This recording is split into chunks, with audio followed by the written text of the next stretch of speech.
So tell me everything about Endgame. Next question. So you haven't seen it. Mm-mm. Do they purposely not show it to you guys? I think for this one, it probably just makes it easier if we don't know. And I have to say, because we started press yesterday, it was just such a nice vibe because no one's trying to not say something. We all just don't really know what happens at all. So it feels more relaxed than say for like the Captain Marvel press tour where I knew everything and then still had to be very measured with my words. So how nervous are you about slipping up when you're doing Captain Marvel? Pretty nervous. I mean, that was the thing I was the most excited about, I think, with the movie coming out, was just that then it was out in the open and I didn't have to worry about spoiling major things. It's hard to talk about it when you have to talk around something. Right. So Captain Marvel, how are you going to do it again?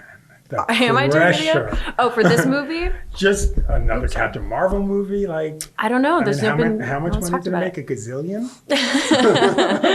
Yeah, we broke some records. It was good. What does that feel like?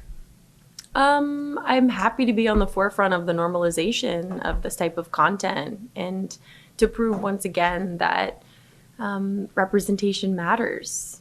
Diverse storytelling matters, the female experience matters, and these are markers. This is kind of, in our society, some of the ways that it takes in order to prove that point. So it's something I've always known, and I think a lot of people always knew, but this is just normalizing. What does it feel like to have little girls say to you, thank you? That has made me emotional and surprisingly emotional. I think also because movies it's not like a concert, it's not theater, so you're not having a ton of interaction with the thing that we're making all the time. So usually it's quite separate. You know, I make the thing a year or two before it comes out, and then people are in the theater having their own experience, and I usually don't know. It's not until Room came out that I got social media. And that is also a way that you can connect with people and see what people are responding to. But of course, like person-to-person interaction is really valuable. And it reminds me of what I didn't have growing up. I don't think we think about that all the time as kids. I think we accept what we have. But to see this new generation of boys and girls, or kids who don't identify as either, being able to see this on screen and to not know anything different is really exciting. What did you know about Captain Marvel before you got involved? I didn't. I mean, once Marvel kind of softly pitched the idea to me and said they wanted me to come in, I did my own research on it and kind of looked at the history of the character. But more than anything, the work began once I sat down and talked with them about it, because there's been a lot of iterations of this character. And I wanted to see what pathway they were going to take with it. What was their reason for making the story? And who did they want this Carol Danvers Captain Marvel to be? And once I understood that, and on top of it understood that they really were hiring me to be the expert on this, that I was going to be able to take all the source material and run with it and create something in regards to representation that I felt like was missing, then it felt like a right match. And how important was it that there wasn't a love interest? I think it's super important, but I think it's important really just to give another option. It's not to say that to be in love or to have a love interest is like gross or unnatural in any way. It's just to say we've had it this way for so long. And I think especially when you're dealing with bigger movies where there's a bigger risk involved, we tend to take the safer route. And so to have a company like Marvel be at the forefront of kind of changing these structures of story and the norms is really, really important. I don't think a lot of people realize like how much that's a legacy of Stan Lee, that he was for diversity. He was not for just, churning out product just for anybody. Yeah. And I actually had the opportunity to meet him when he did the cameo in the movie. And so I felt really lucky to have just gotten one interaction, just a couple hours with him. I don't even know what I said. I think that there was just a lot of handshaking and a lot of thank yous, and we were trying to get his piece in it. So it was more of like working and then a lot of just like thank you so much in between, Stan Lee. He's going to be missed. A legend. Yeah, he really is a legend. Let's talk about LGBTQ representation in the Marvel world, because at the Captain Marvel premiere, I spoke to Victoria Alonso, and she said the world is ready. Oh, she said that? That's great. Great. We're going to see an LGBTQ superhero. Great. Did you ever think we'd be saying that? I mean, listen, as a gay guy, like, I never in sort of my wildest dreams, ever thought that there would be a gay superhero. But that breaks my heart to hear that because there's no reason. Right. It's taken us too long to be able to say these words out loud, and we're all just people. So I don't understand how you could think that a certain type of person isn't allowed to be a superhero. So to me, it's like we gotta move faster. But I'm always wanting to move faster with this stuff. I feel like you've been so outspoken, and like you've not held back, and you're like, this is how I feel. Who empowers you?